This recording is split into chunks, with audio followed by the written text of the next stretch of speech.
잘못했는데 박수를 치고. 네, 이여전님 목소리가 참 곱죠? 내가 놀랬는데 아마 그런 것 같아요. 목소리 다 고운 게 아니거든요. 엉망인 분들이 들어 계신데 서로 상의하기를 그냥 목소리 내지 말아라. 입만 따삭대. 그러니까 그렇게 곱게 나오지 이렇게 고울 리가 없잖아요. 그리고 저한테 광고 하나를 딱 당부를 하는데 자기들이 입고 있는 옷이 구질구질하대요. 왜 그러냐면 어젯밤 여기서 그냥 입고 자던 옷 입고 그냥 나왔다고 이해를 좀 시켜달라고. 이쁘고 좋은 옷은 장롱에 지금 있답니다. 그러니까 오늘 좀 구질구질해도 이해를 해주시기 바랍니다. 하나님 말씀 욥기 22장 5절 보십시다.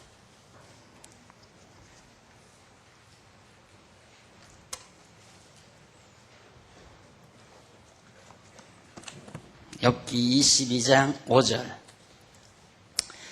내 악이 크지 아니하냐 내 죄악이 극하니라. 까닭없이 형제의 물건을 볼모잡으며 헐벗은 자의 의복을 벗기며 갇힌 자에게 물을 마시우지 아니하며 줄인 자에게 식물을 주지 아니하였구나. 권세 있는 자가 토지를 얻고 존귀한 자가 거기서 사는구나. 네가 과부를 공수로 돌아가게 하며 고아의 딸을 꺾는구나. 이러므로 올무들이 너를 둘러있고 두려움이 호련히 너를 침범하며 어두움이 너로 보지 못하게 하고 창수가 너를 덮느니라.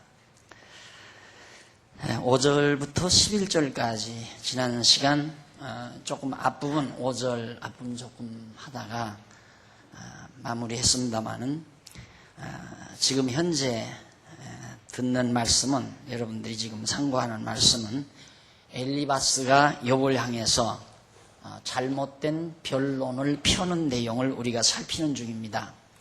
그 욥의 친구 엘리바스가 지금 5절로 11절에서 하는 말을 요약 정리하면 욥이 당하는 그 재난이 범죄의 대가로 주어진 것이다. 네가 범죄했기 때문에 그 대가로 하나님께서 형벌로 주신 것이 네가 당한 재난이다. 네 그렇게 많던 재물이 다 없어지고 건강하던 네 아들들도 다 죽고 그리고 네 몸도 병들고 아내마저 저주하고 달아나 버린 이런 형편없는 저주는 네가 범죄한 대가로 하나님께서 형벌로 주신 것이다. 그것이 바로 5절로 11절 사이에서 지금 주장하는 엘리바스의 변론입니다. 참 너는 악이 크다. 그리고 내 죄악도 극에 달했고 너는 죄도 많다 말입니다. 죄악이 많다. 까닭없이 형제의 물건을 볼모잡고 그리고 헐벗은 자의 의복을 벗기며 가란 자에게 물을 마시우지 아니하며 줄인 자에게 식물을 주지 아니하였다. 욥이 내가 그런 죄를 저질렀기 때문에 하나님이 너를 벌준 것이다. 추론을 하는 거죠.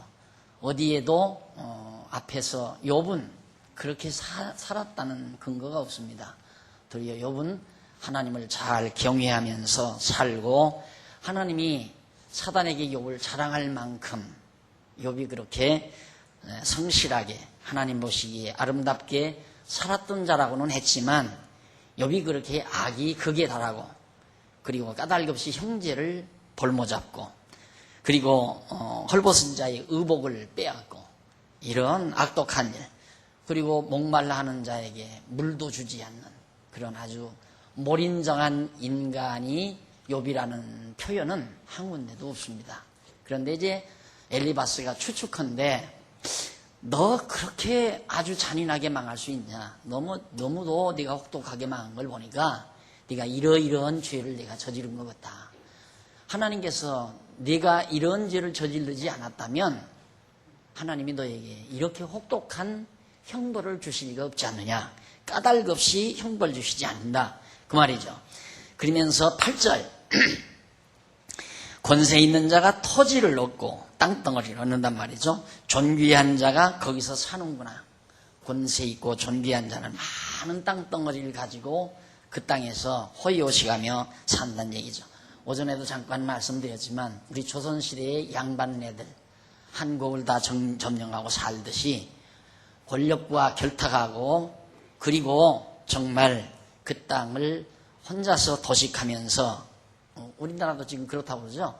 땅이 50% 이상의 우리나라 땅덩어리가 1%의 존귀한 분들의 소유로 다 돼 있다. 그렇게 통계가 나왔다고 그러잖아요. 그래서 지금 토지 공개념 제도를 불러일으킨다고 하는데 예나 오늘이나 똑같습니다. 예나 오늘이나. 그래서 이제 하나님께서 보면 참 그 가나안 땅을 빼앗아서 하나님께서 이스라엘 12지파에게 줄 때 4지파만 빼고 11지파에게 딱 나눠주잖아요. 땅을 완전히 나눠주어가지고 그 지파별로 그 땅이 다른 지파에게 넘어가지 않도록 항상 그게 보장되어 있습니다. 율법에 보면. 그래서 혹시 이제 살다가 보면 가난해지잖아요. 그럼 땅을 팔아요. 팔 수밖에 없죠. 그래서 땅을 넘겨주고 임시 자기가 살아나갑니다. 그런데 그 땅이 한 기간이 지나면 다시 문이시로 돌아와요. 지금도 이제 외국에서 우리가 가서 땅을 산다면 계속해서 내 땅이 되는 게 아닙니다. 보통은 이제 한 50년 되는 데도 있고 30년 되는 데도 있고 내가 땅을 사더라도 30년이나 50년만 내 땅이 되고 그 기간이 지나면 그냥 그 나라 땅으로 다시 돌아가는 거예요. 이런 것들이 다 성경에서 하나의 그 원리가 빠져나온 그런 제도라고 그렇게 생각을 합니다. 그래야 그게 분배가 땅이 항상 골고루 이렇게 되지지 안 그러면 나중에는 이제 대한민국 땅덩어리를 1%가 아니라 몇몇 사람이 그냥 다 차지해버리는 결과가 될 수도 있는 거죠. 이제 심각한 하나의 자본주의 사회에서 아주 심각한 문제가 바로 이 땅에 대한 문제인데 바로 지금 이 욥 당시에도 그렇습니다. 권력 가지고 소유이 존귀하다고 하는 사람은 많은 땅을 가지게 되고 거기서 떵떵대고 살아간다 이 말이에요. 욥이 네가 그렇게 많은 재산과 땅을 갖고 큰 집을 짓고 그리고 많은 자녀들을 거느리면서 그렇게 산 것은 네가 그렇게 악하고 포악한 존재로서 그렇게 산 거다 이 말이죠. 그런데 문제는 어떻게 하는가? 네가 그렇게 살았던 네가 9절에 나오죠. 과부를 공수로 돌아가게 하며 고아의 딸을 꺾는구나. 고아의 팔을 꺾는구나. 여기서 성경에서 과부와 고아는 가장 약자를 대변하는 약자를 갖다가 표현하는 가장 중요한 용어로 쓰입니다. 과부 약하잖아요. 힘이 없고 또 고아 부모가 없는 고아 약자입니다. 그래서 과부와 고아 이건 약자에 대한 대명사처럼 성경에서 늘 활용하고 있는 겁니다.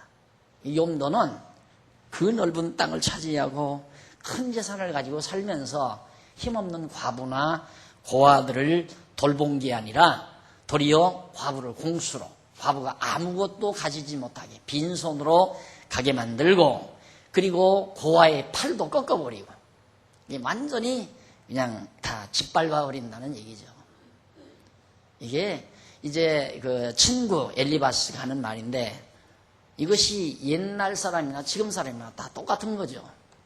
우리는 보편적으로 이제 약자들의 생각은 힘 있는 사람들이 약한 사람들을 위해서 좀 돕고 힘을 부축해주면 얼마나 좋을까. 그것이 얼마나 아름다운가 하지만 실제는 그게 아니거든요. 힘 있는 자는 어떻게든지 힘없는 자를 더 짓밟고 그들을 더 이용해서 내가 얼마나 더 많은 것을 소유하고 더 크게 만들어 갈까 하는 걸 연구하는 것이 인간의 기본 본능이라 말입니다. 기본적인 본능. 그러니까 그 사실을 지금 엘리바스가 구체적으로 얘기하는 거예요. 그러면서 10절에서 이러므로 네가 이렇게 악독하고 아주 극악하게 행동을 했으므로 올무들이 너를 넘어지게 만드는 그런 올무들이 너를 둘러있고 두려움이 호련히 너를 침범하며 어두움이 너로 보지 못하게 하고 창수가 너를 덮느니라. 엄청난 재앙이 네게 그렇게 밀려온 것이다. 네가 그렇게 잔악하고 극악하게 살았기 때문에 너에게 이런 엄청난 재앙도 내게 다가와지게 된 것이다 하는 것이 엘리바스가 주장하는 하나의 주장입니다. 자, 이러한 주장들은 저 밑에서 교재 3331페이지 제일 밑에서부터 6째 줄 줄바꾼 데 보시면은 엘리바스의 주장은 그의 잘못된 신관에 기초한 주장입니다. 그래서 엘리바스가 잘못된 주장을 할 수밖에 없는 것은 누구나 범죄하지 않고서는 망하는 법이 없다고 생각하는 일반적인 관념 때문에. 이게 일반적으로는 다 누구나 그래요. 누가 망하면 그 사람 정말 나쁜 일 많이 했나 보다.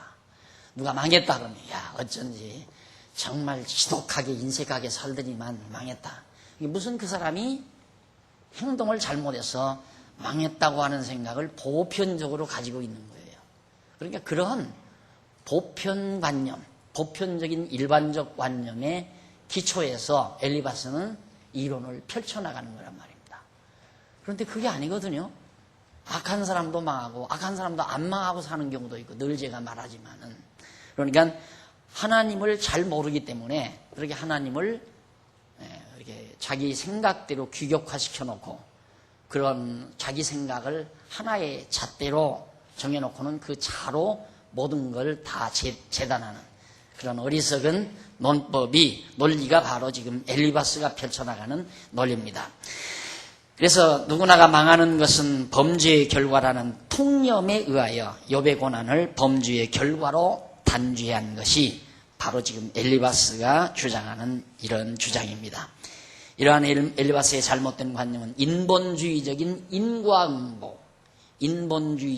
인과응보 사상에 기초한 신관에 따른 것이다. 그러니까 엘리바스의 주장은 철저히 인본주의적인 거예요. 왜 인본주의인가? 대부분의 많은 사람들이 그렇게 생각하는 통념, 그런 일반적인 생각이죠. 그걸 하나의 원리로 정해놓고 기초로 정해놓고 그 통념에 의해서 욥의 현실을, 욥이 당하고 있는 현실을 지금 구체화시키고 그걸 설명해 나가는, 그러니까 인본주의에 기초한 거죠.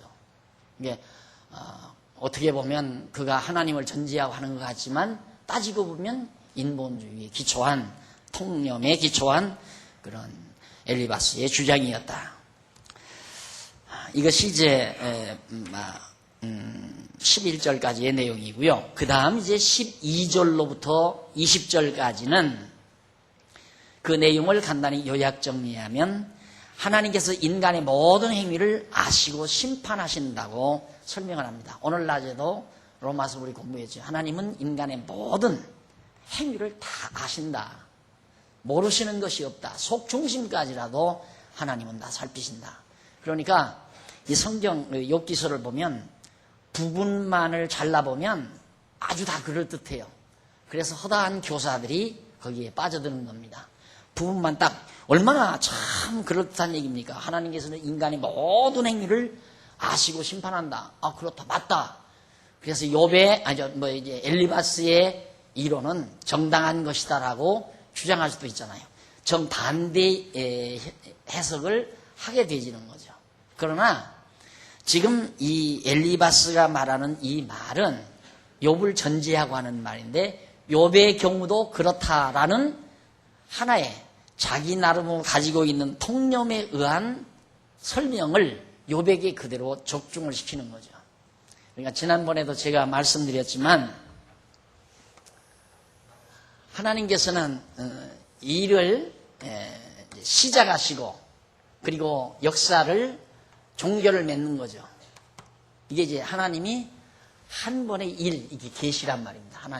하나님께서 당신을 이 땅에 드러내시는 하나의 일, 한 번의 일을, 한 번의 일을 해 가시는 거예요. 많은 일을 하시는 게 아니라 하나의 일을 해 가시는데, 그 하나의 일이란 말은 목적과 일의 근거와 목적, 과정, 결론, 이게 하나라는 얘기예요.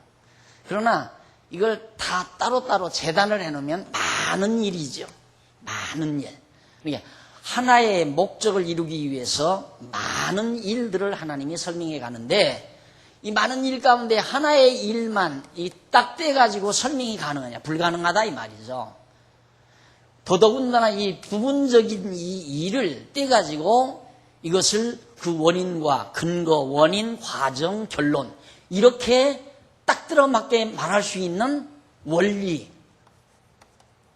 이게 불가능하다는 얘기예요. 이게 불가능하다. 원리에 맞지 않는 것이다. 그런데 욥이 망한 사실, 욥이 부자로 잘 살다가 망했잖아요. 그렇게 망한 사실 그 하나만을 딱 잘라가지고 네가 왜 망했는가? 그걸 자기가 간직하고, 엘리바스 자기가 간직하고 있는, 통념에 의해서 간직하고 있는 원리에 의해서 욥의 멸망 사실을 설명하려고 드는 엘리바스의 사고 자체가 문제가 있는 거죠. 그러니까 하나님의 전체적인 이 섭리의 원리는 분명히 있어요.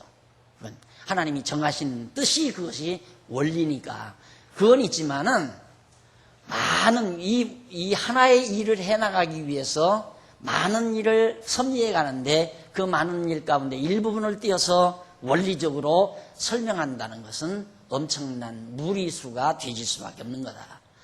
그래서 지금 여기 엘리바스의 이런 이론에 말려들 가능성이 참 많은 겁니다. 그러니까 허다한 우리 그리스도인들이 교회 가서 교사들의, 목사님들의 설교를 듣고 그 지역적인 토막 설교죠. 토막 지식. 그 설교를 듣고 덜 흔들리는 거예요. 이날 이 말 들으면 이런 거 같고 저날 저 말 들으면 저런 거 같고 이게 자기 정립이 안 되는 겁니다. 그러니까 항상 그냥 듣고 그 말만, 그 내용에 의해서만 살아가려니까 조금 똑똑한 분들은, 생각하는 분들은 나중에는 이제 헷갈리는 거예요. 막 뭔가 일이 아니겠다. 제가 요즘 이제 실업인 선교에 수요일마다 나가잖아요. 근데 지난 수요일에는 어느 젊은 사장이 내가 딱 이제 강의를 마치고 식사를 하는데 다가왔어요. 옆으로 아이고 목사님 곁에서 좀 식사 좀 하랍니다 하고 가까이 오더라고요. 오더니만 목사님 나 헷갈려서 못 살겠습니다 그래요.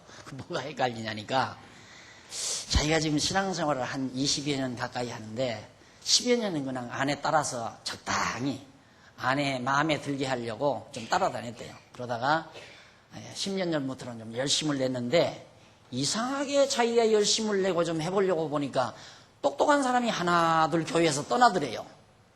왜 저렇게 떠나나 그게 참 이상하게 생각이 됐는데 지금은 자기가 이해가 된대요.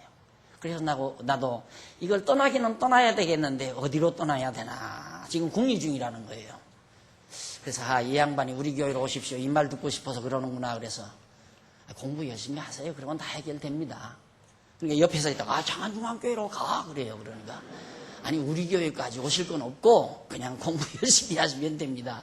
내가 그러고 컷을 냈는데 진짜죠. 진짜. 그런 식으로 이렇게 총체적인 어떤 판짜기, 총체적인 판에다가 퍼즐을 갖다가 끼워 맞추는 그런 작업이 아니고는 문제 해결이 불가능합니다. 생각하고 살면 안 돼요. 그냥 현실에 젖어 살아야 돼요. 그래서 다른 사람들이 그냥 배운 사람이나 안 배운 사람이나 그냥 생활전선에 빠지다가 보면 현실에 그냥 젖어 사는 거예요. 막 까불지 마. 야, 그 골치 아픈 소리 하지 마라. 정의 따지고 뭐 옳은 거 따지고 실의를 따지고 야야야 그 골치 아픈 소리 하지 마라. 막 밥이나 뭐 한잔 해 인마 하고 끝내는 이유가 야 그거 생각하면 골치 아프다 이거야. 옳고 그런 거 따지고 선인이 악인이 따지고 이러면 골치 아프니까 마 적당히 살아 그냥. 술이나 한잔 마시 인마 한 잔 따라 이러고 사는 이유가 다 그런 겁니다. 해결이 안 나니까. 그러니까 지금 엘리바스의 이 토론이 엘리바스의 주장이 부분적으로 볼 때는 참 그렇다는 얘기지만 이 말을 원리로 받아들여서 실제 우리 주변에서 일어나는 모든 역사적 사건들을 해석하고 분석하려면 안 맞다 그 말이에요. 통하지 않는다. 그러니까 괴로운 거죠. 그래서 이 말도 우스운 얘기죠. 한번 읽어보십시다. 뭐라고나 구체적으로. 12절 하나님이 높은 하늘에 계시지 아니하냐. 보라 별의 높음이 얼마나 높은가. 그렇대요. 13절 그러나 네 말은 하나님이 무엇을 아시며 흑암 중에서 어찌 심판하실 수 있으랴. 빽빽한 구름이 그를 가리운즉 그가 보지 못하시고 궁창으로 걸어다니실 뿐이라 하는구나. 그러니까 이제 친구가 우격다짐으로 밀어붙이는 거예요. 언제 욥이 하나님이 무엇을 아시며 하나님 아무것도 모른다. 그러니까 하나님이 모른다고 생각하니까 그렇게 악하게 내가 산 거 아니냐 이거죠. 누가 그래요? 전에 이제 뭐 친구라기보다도 날 비꼬느라고, 나는 이제 예수를 믿으니까 비꼬느라고 동년배들이 이제 앉아서 얘기를 하는데, 술 먹는 것에 대해서 막 얘기를 해요. 술 먹으면 안 된다. 예수 믿는 사람은 술 먹으면 안 된다. 그러면서 괜찮아. 술 먹는 방법이 있어. 그 뭐냐니까, 술을 따라가지고 절대 그냥 잔치집에나 상가집에 가서 그냥 먹으면 안 된대요. 제일 친 데가 있죠. 제일 친 밑으로 들어가서 먹으면 하나님이 못 본다는 거죠. 제일 가리면서. 그러니까 엘리바스의 말이, 욥이 그런 생각을 했다 이거죠. 하나님이 알긴 뭐하느냐. 고아들을 막 멸시하고 과부들을 천히 여기고 도와주지 않고 하는 게, 그렇게 악하게 사는 것은 하나님이 안 본다고 생각하니까 네가 그렇게 했을 거 아니냐 이거예요. 그러면서 계속해서 하는 말이, 흑암 중에서 어찌 하나님이 심판하실 수 있으랴. 14절, 빽빽한 구름이 그를 가리운즉 그가 보지 못하시고 궁창으로 걸어다니실 뿐이라 하는구나.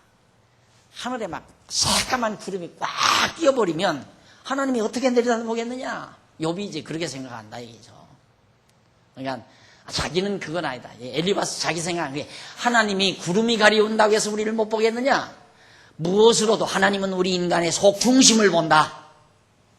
아무리 검은 구름이 가리고도 하나님은 다 보실 수 있다. 그런데 너는 그렇게 생각 안 했을 거다 이거예요. 그러니까 그렇게 악하고 혹독하게 네가 산 거 아니냐 이런 얘기거든요. 그러면서 15절, 네가 악인의 밟던 옛적 길을 지키려느냐. 그러니까 악인의 밟던 옛적 길, 옛날 악인들이 다 너처럼 살았다 이거예요.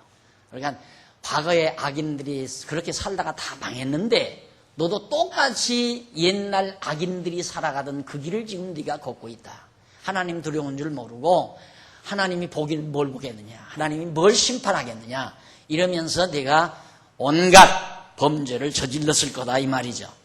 그러면서 그들은 때가 이르기 전에 끊어버리웠고 그 터는 하수로 인하여 함몰되었었느니라. 옛날 악인들도 그렇게 다 너처럼 그렇게 살다가 다 망했다.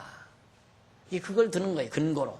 옛날의 악인들이 너처럼 그렇게 포악하게 살다가 다 망하고 말았다.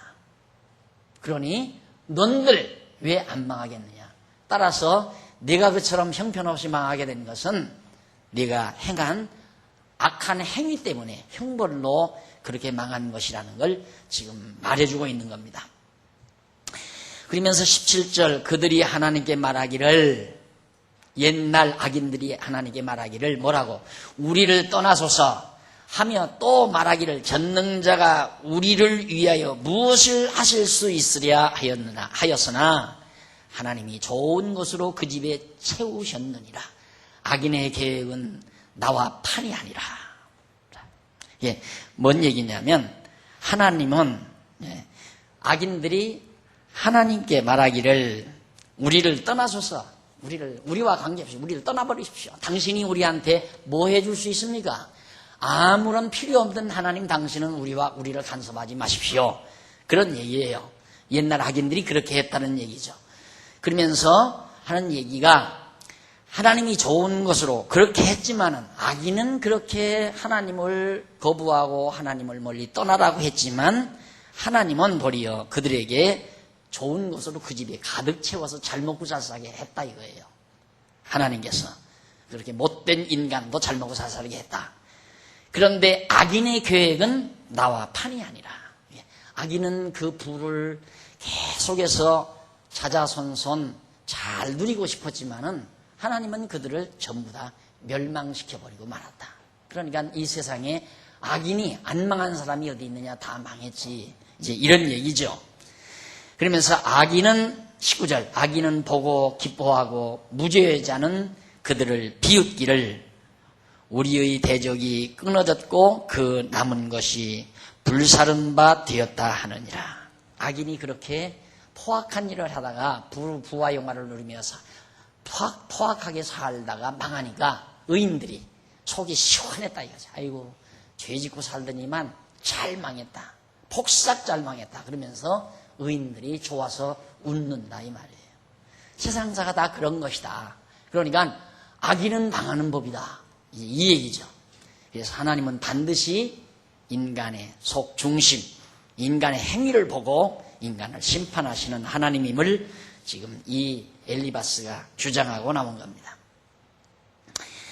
네, 결국 엘리바스는 욥이 마치 악인이 망하지 아니한다고 주장한 것처럼 몰아붙여 버렸습니다. 욥이 악인은 안 망한다. 그러나 욥은 악인이 안 망한다는 얘기는 아니거든요. 악인이 전적으로 망하지 않는다고 주장하는 것이 아니라 더러는 악인이 망하지 않는 자들도 있다는 뜻으로 욥은 말한 거예요. 그러니까 욥의 말이 10번도 맞는 얘기죠. 욥의 말이. 그러니까 이 과정에서 보면 우리는 예를 들어서 이 시대에 산다 하십시다. 이 시대에 살면 이 시대에는 악인이 망한 시대, 악인이 망하는 경우가 있을 수 있다 이 말입니다. 그런데 이 시대는 악인이 안 망하는 경우도 있을 수 있다 얘기예요. 이 시대별로 보면. 그런데 총체적으로 보면 어떻게 되는가? 총체적인 것도 그래요. 똑같이 우리 인간들이 다 악인이에요. 우리 인간은 오늘 로마서 배웠듯이 어느 인간이고 불의하지 아니한 인간이 없거든요. 전부 죄인이란 말입니다. 그런데 그 모든 죄인 가운데 어떤 사람은 의인이 되고 어떤 사람은 악인이 되고 그래서 천국을 가고 소위 지옥을 간다 이 말입니다. 똑같은 다 죄인인데 모든 인간이 다 죄인인데 어떤 사람은 의인 되게 하시고 어떤 사람은 악인 되게 해서 의인 되게 하여 천국 가게 하시고 죄인 되게 악인 되게 해서 지옥 가게 하신다. 이게 하나님의 섭리란 말입니다. 그러니까 죄인은 지옥 간다. 맞아요. 그러면 이것이 절대적으로 맞는 얘기냐? 아니다 이 말이에요. 죄인이 지옥을 갈 수도 있고 죄인이 천국을 갈 수도 있다. 그러니까 이건 복 아니에요? 복. 이건 저주란 말입니다. 그러니까 죄인이 복을 받을 수 있고 죄인이 저주를 받을 수도 있다. 이게 이제 하나님의 정하신 뜻이라 이 말이에요. 그런데 죄인은 저주받는다.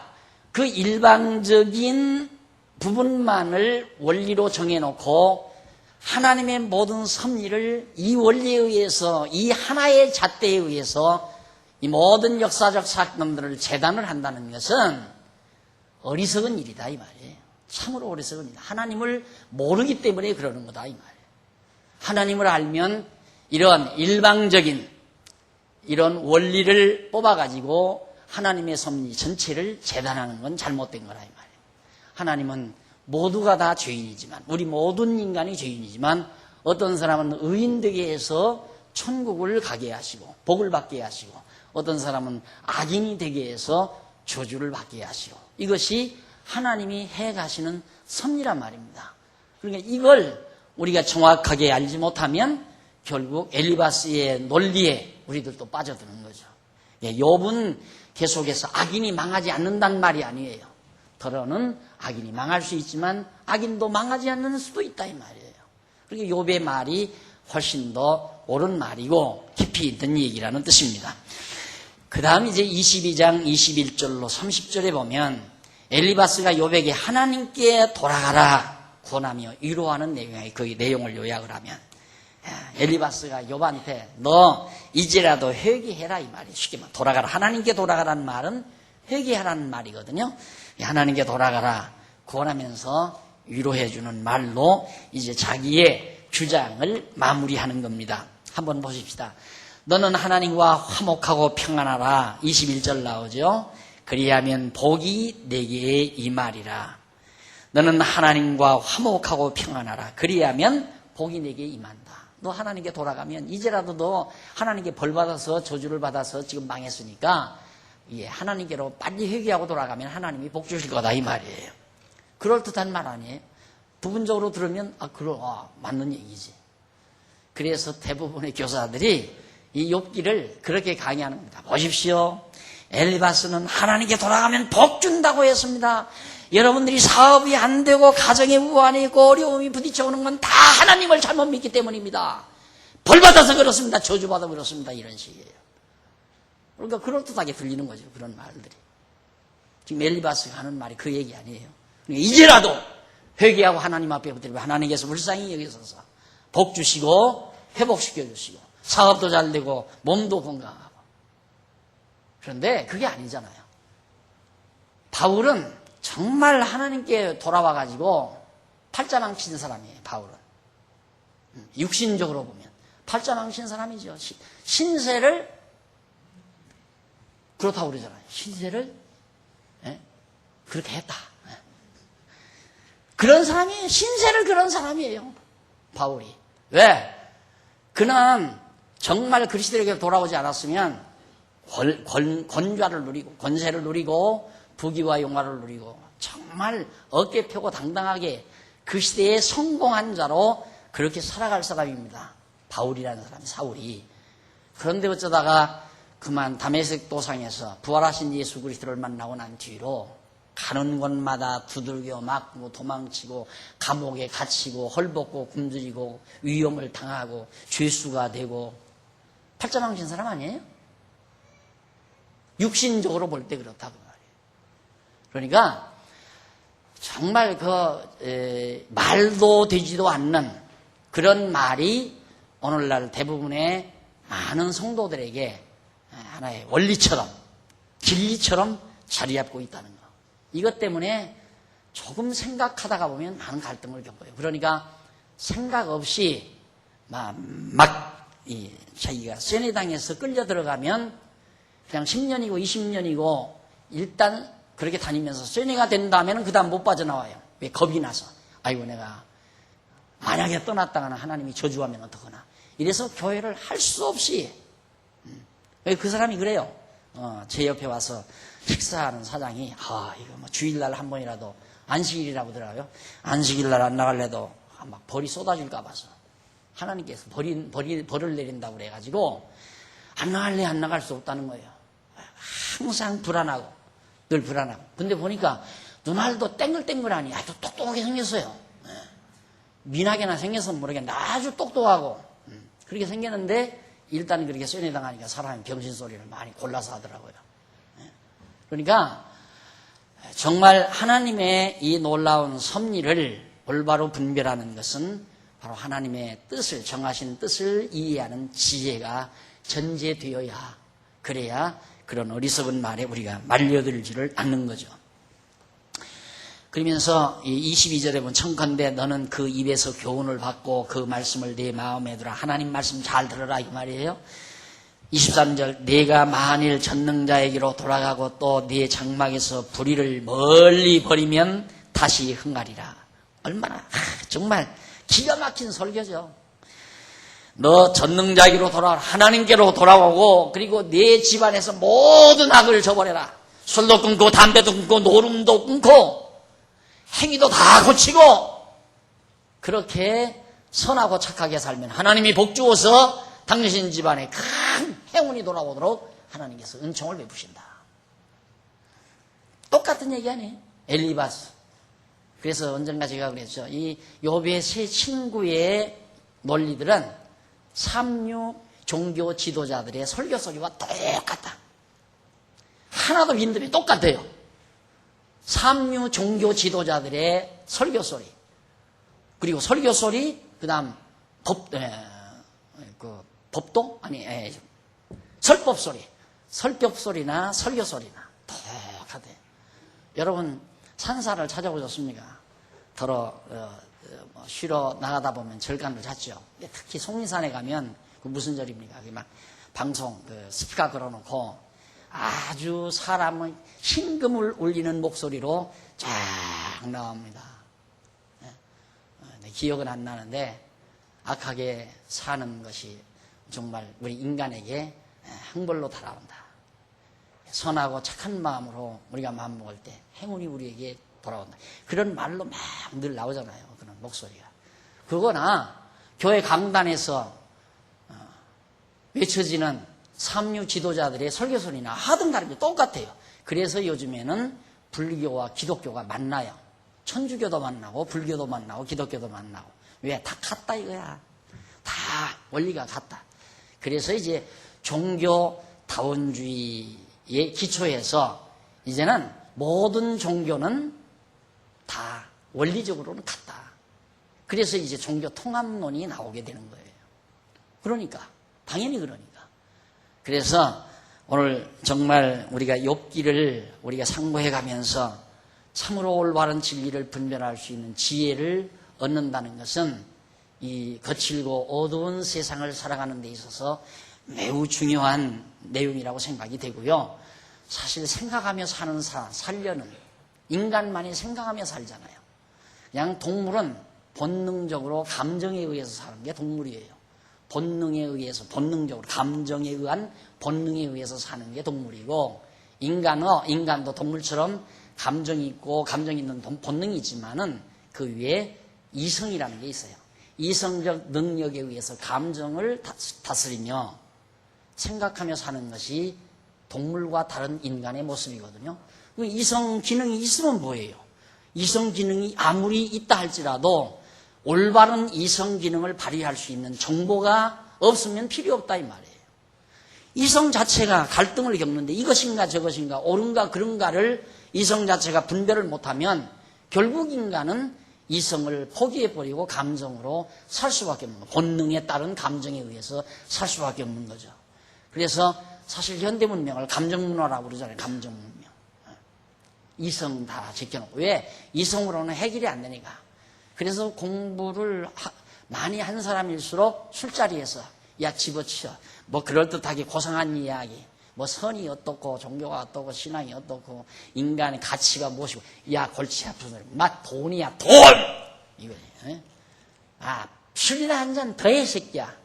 막 인간이 별거 없냐. 돈이야 인마 돈! 이러면서 살잖아요. 골치 아프다. 해봤댔자 해결 안 난다 이 말이야. 해봤댔자 생각해봤댔자. 돈 벌어서 먹고 싶은 거 먹고 누리고 싶은 거 누리고 갖고 싶은 거 갖고 내 본능 충족하며 살면 되는 거지. 그것이 쾌락주의 아닙니까? 에피큐리아니즘. 사실 원래의 에피큐리아니즘은 정신적인 쾌락이에요. 그런데 현대 에피큐리아니즘은 육체적인 쾌락이죠. 완전히 정말 감성에 의한 그런 문화 속에서 거기에 취해서 사는 것이 현대 문명의 특징으로 나타나 있습니다. 자, 그러면서 이 욥의 친구는 계속해서 정말 불의를 멀리하면 다시 내가 복받아서 흥한다 이 말이에요. 24절 네 보배를 진토에 버리고 오빌의 금을 강가의 돌에 버리라. 네 보배를 진토에 버리고 오빌의 금을 강가의 돌에 버리라. 그리하면 전능자가 네 보배가 되시며 내게 귀한 은이 되시리니 이에 네가 전능자를 기뻐하며 하나님께로 얼굴을 들 것이라. 너 계속해서 잃어버린 그 재산, 잃어버린 재산. 욥은 계속해서 엘리바스가 지금 욥이 볼 때, 엘리바스가 욥을 볼 때 욥은 돈, 황금 그것만을 취하면서 살았다고 전제하는 거예요. 그러니까 너 지금도 그 잃어버린 보배 또 그 많은 황금 덩어리들 그거 생각하겠지만 다 줘버리라 이 말이에요. 다 줘버리라. 그거 이제 잊어버리라 이 말이에요. 전부 잊어버리라. 그리고 네가 하나님을 네 보배로 삼아라.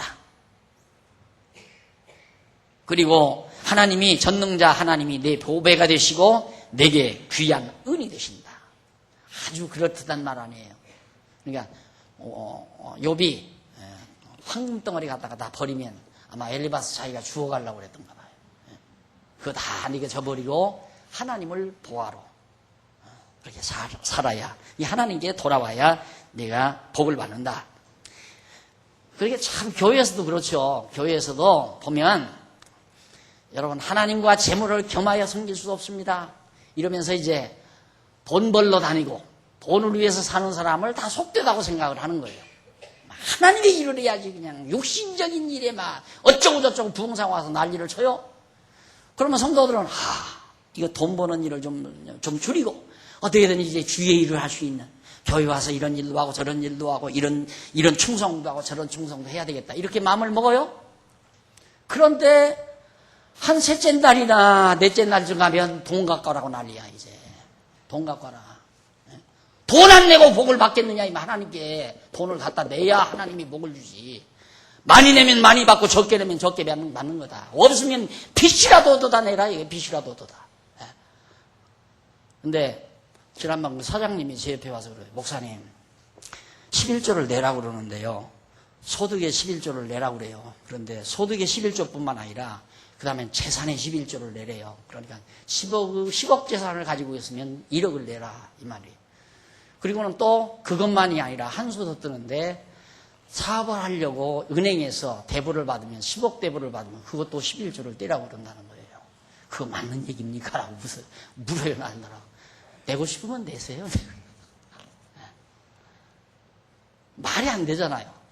돈 열심히 돈 벌려고 노력하고 땀 흘리는 사람을 그건 썩을 양식만을 위해서 산다고 난리를 치고 호통을 치고 죄 일 안 하고 썩을 육신의 양식만을 위해서 산다고 난리를 치고 나서 마지막 부흥에 끝날 무렵쯤 가면 돈 갖고 와라 이거야.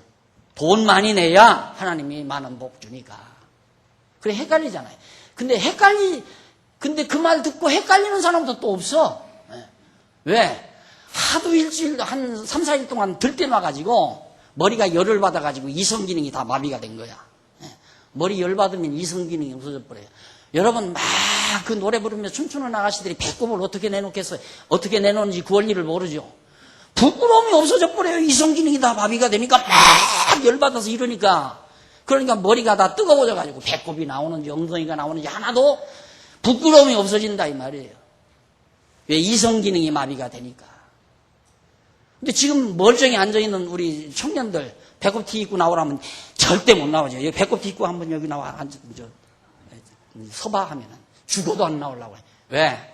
열을 안 받아가지고 이성 기능이 말끔하기 때문에 부끄러운 줄도 알고 창피한 줄도 알고 그래서는 안 된다는 거 알기 때문에 그래요. 그런데 여기서 북치고 나팔 불고 기타치고 한동안 이렇게 하게 되면 그 다음에는 자꾸 내리는 거죠. 막 자꾸 내려.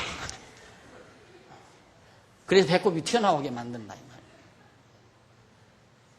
여러분 사람은 동물이 아니에요. 동물이 가질 수 없는 월등한 이성적 존재예요. 그렇기 때문에 이 이성적 기능이 원활하게 작용될 수 있도록 정보를 우리가 잘 받아들여야 돼. 그게 지식을 습득하는 일 아니에요. 지식을 얻어야 그 지식들이 모아져서 나중에는 지혜의 요소가 되는 거예요. 지혜의 하나의 구성 요소가. 많은 지식을 얻게 되면 그것이 종합적으로 하나의 지혜 덩어리를 만드는 중요한 자료가 되는 거란 말입니다. 그래서 지혜를 얻는 것이 천하를 얻는 것보다 중요한 거죠. 그래서 여호와 하나님을 아는 것이 지혜의 근본이라고 그랬잖아요. 그걸 알면 세상 만사가 다 눈에 들어오고 해석이 떨어지고 그래서 스트레스를 우리가 해소할 수 있는 인간만이 할 수 있는 유일한 진리를 우리가 발견하게 되는 겁니다. 그런데 엘리바스는 계속해서 이렇게 욥이 돈만을 위해서 산 사람처럼 그래서 네가 하나님을 보배로 생각해야지 네가 과거에 돈이나 황금만을 보배로 생각하고 살았던 네 어리석음을 이제라도 돌이켜라. 그러면서 26절 이에 네가 전능자를 기뻐하여 하나님께로 얼굴을 들 것이라. 너는 그에게 기도하겠고 그는 들으실 것이며 너의 소원하는 것을 네가 갚으리라. 네가 무엇을 경영하면 이루어질 것이요 네 길에 빛이 비추리라. 하나님께 기도하고 하나님을 바라보고 하나님께 기도하면 뭐든지 다 이루어진다. 다 만사형통 잘 이루어진다. 똑같잖아요. 요즘 삼류 종교 지도자들의 말과 똑같아요. 기도하면 다 이루어진다. 하나님께 돌아와서 다 기도하면. 그게 지금 엘리바스가 욥에게 당부하는 말입니다. 그러면서 29절 네가 낮춤을 받거든 높아지리라고 말하라. 하나님은 겸손한 자를 구원하시느니라. 무죄한 자가 아니라도 건지시리니 내 손이 깨끗함을 인하여 그런 자가 건지심을 입으리라. 내 손이 깨끗해야 하나님이 건져주지. 그러니까 너는 지금 죄가 잔뜩 손에 묻어가지고 하나님이 네 손을 잡을 수가 없어. 치사해서, 더럽고 누추해서. 그러니까 회개해서 우선 손부터 깨끗이 해라. 그리고 하나님께 손을 내밀고 손 들고 하나님 앞에 나와라. 천부의 의지 없어서 손 들고 옵니다. 찬송 있잖아요. 그러면서 눈물 철철 흘리면서 천부의 의지 없어서. 여러분 아마 우리 교회 창설 이래로 천부의 의지 없어서 손 들고 옵니다. 그 찬송 불러온 제가 기억 안 날 거려. 나도 기억이 안 나요.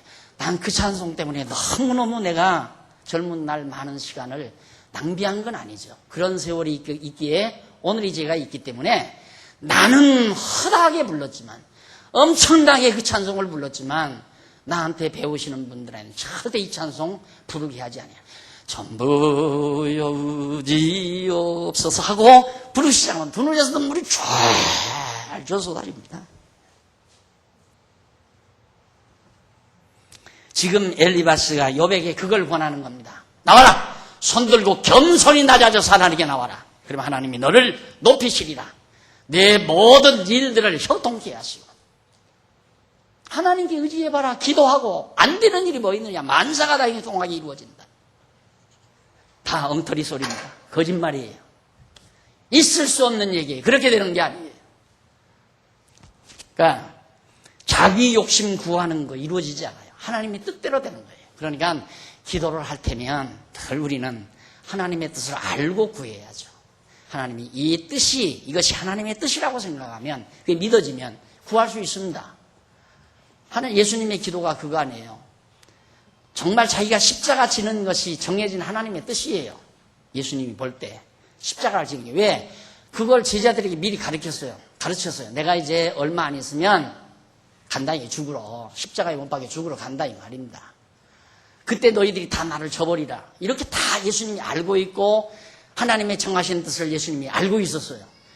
그리고는 이제 막상 내일 십자가에 못 박혀 죽으실 날인데 인간이니까 고통스럽잖아요. 육신을 입고 오셨으니까. 고통스러우니까 겟세마네 동산에 전날 밤 올라가셔서 아버지여 괴롭다 이 말이에요. 그 아픔을 내가 어떻게 견뎌냅니까? 쉽게 말하면. 이 순잔을 좀 내게서 피하게 할 수는 없습니까? 라고 그렇게 다정붙이잖아요. 하나님께. 그렇게 기도하더니만 그러나 내 뜻대로 하지 마옵시고 아버지 뜻대로 하시옵소서. 그리고 기도를 마무리하잖아요. 그게 기도예요. 오늘 우리들이 내 욕심대로 하고 싶은 일이 참 많죠.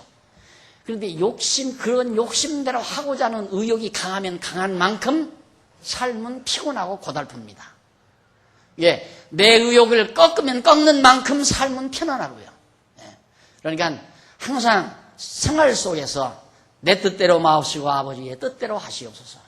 그런 마음으로 하나님 앞에서 살아가면 내가 하고자 하는 일이 안 됐다. 그때 그것이 절망으로 내게 다가오지를 않아요. 실패로 다가오는 게 아니라 아하, 이것이 하나님의 뜻이 아니었구나. 이렇게 다가오는 거죠. 그러니까 하나님의 뜻이 아니니까 안 된 거지. 하나님의 뜻이면 왜 안 돼요? 되게끔 돼 있잖아요. 하나님의 뜻은. 그러니까 우리가 욥기를 공부했다면 욥의 생각처럼 하나님은 다 정하신 당신의 뜻에 따라서 섭리한다 이거예요. 그게 욥이 주장 아닙니까? 그러니까 자기가 망한 것도 하나님의 뜻에 의해서 망한 거지 내가 죄져서 죄값에 의해서 자기가 망한 게 아니다. 이것이 지금 욥의 주장이거든요. 그러니까 오늘 우리도 결국 그런 하나님을 알고 믿고 살아간다면 이 세상 살아가면서 너무 그렇게 황당한 꿈 꾸지 마세요. 황당한 꿈 꾸는 사람일수록 인생이 황당합니다. 그냥 지금 주어지는 현실 속에서 정말 하나님 앞에서 가장 야무지고 알뜰하게 사는 삶, 그게 지혜자예요. 오늘은 하나님이 날 이렇게 살게 하셨구나. 내일은 또 하나님이 정하신 뜻이 무엇일까? 마치 멋있는 드라마를 보듯이. 여러분 요즘 삼순이 금순이가 대단했다면서요? 아마 그 시간 기다리는 분이 김여숙이도 기다리더라고요. 그 시간. 그런 거 보니까 대단했던 것 같아요. 그런데 왜 기다립니까? 무슨 상황이 펼쳐질까 궁금하잖아요. 똑같은 같은 거예요. 요즘에 아이들이 제가 아침 몇 번 일찍 일어날 일이 있어가지고 4시 반쯤 일어나야 되기 때문에 아이들이 저 핸드폰에다가 뭐 해놨더라고. 해놨는데 갑자기 꼭 울려와요. 뭐 깜짝 놀라게 보니까 핸드폰에서 그게 나오는 거예요. 근데 그걸 끌 줄을 몰라가지고 자꾸 지금도 울리는데 꼭하고 새날이 밝아오면 하나님이 오늘은 어떻게 드라마를 엮어가실까? 내 삶에 대한 드라마를 어떻게 엮어가실까? 그걸 궁금해하게 여기면서 나를 찾아오는 사람, 만나는 사람, 하루 일과를 보내면서 하나님이 이렇게 나를 오늘 하루를 살아가도록 섭리하시는구나. 그걸 보면서 감사함으로 하루하루를 사는 사람이 최고예요. 더 이상 없어요. 그렇게 즐겁게 편안하게. 그리고 내일도 걱정하지 말고. 걱정해봤자 필요 없어요. 이미 각본은 다 하나님께서 정해놨는데. 안 그래? 내일 어떻게 살 걸 하나님이 다 정해놨어요. 그런데 뭐 굉장한 것처럼 다 수첩에다가 해놓고 메모 다 해서 몇 시부터 몇 시까지 회의 참석하고 뭐 어떻게 하고. 그런데 딱 하려고 했는데 가다가 그만 접촉사고가 꽉 나니까 앞에서부터 모든 것이 다 무너져 버리잖아요. 필요 없는 거예요. 계획대로 안 돼요. 물론 하나님께서 나로 하여금 이렇게 하고 싶다는 생각을 주어서 여러 가지 계획하게 하시기도 하죠. 그런 일들은 잘 돼가는 겁니다. 내가 생각한 대로 되져가요. 그러나 안 될 일은 아무리 내가 계획해놨다 하더라도 안 되는 거예요. 그래서 하나님이 지혜 주시는 대로 소망 갖고 하루하루를 즐겁고 편안하게 행복하게 감사하는 마음으로 사는 것이 인간의 가장 지혜로운 모습임을 강조해드리면서 오늘 강의 여기서 마무리합니다. 기도하십시다. 전능하신 하나님 아버지, 은혜를 진심으로 감사드립니다. 하나님께서 욥기를 통해서 또 한 번 우리에게 하나님의 놀라운 섭리를 깨닫게 하신 것을 진심으로 감사드립니다. 우리는 한시가 멀게 온갖 허영된 탐욕과 욕망을 가지고 세상을 살려고 하는 어리석음을 우리는 버리지 못할 때가 많습니다. 오늘도 말씀을 들었사오니 이 말씀의 능력이 우리 생각 속에서 허황된 꿈과 이상 저버리게 하시고 오직 하나님의 뜻만을 간절히 사모하는 신실한 하나님의 백성들이 될 수 있도록 역사해 주시옵소서. 예수님 이름으로 기도드립니다. 아멘.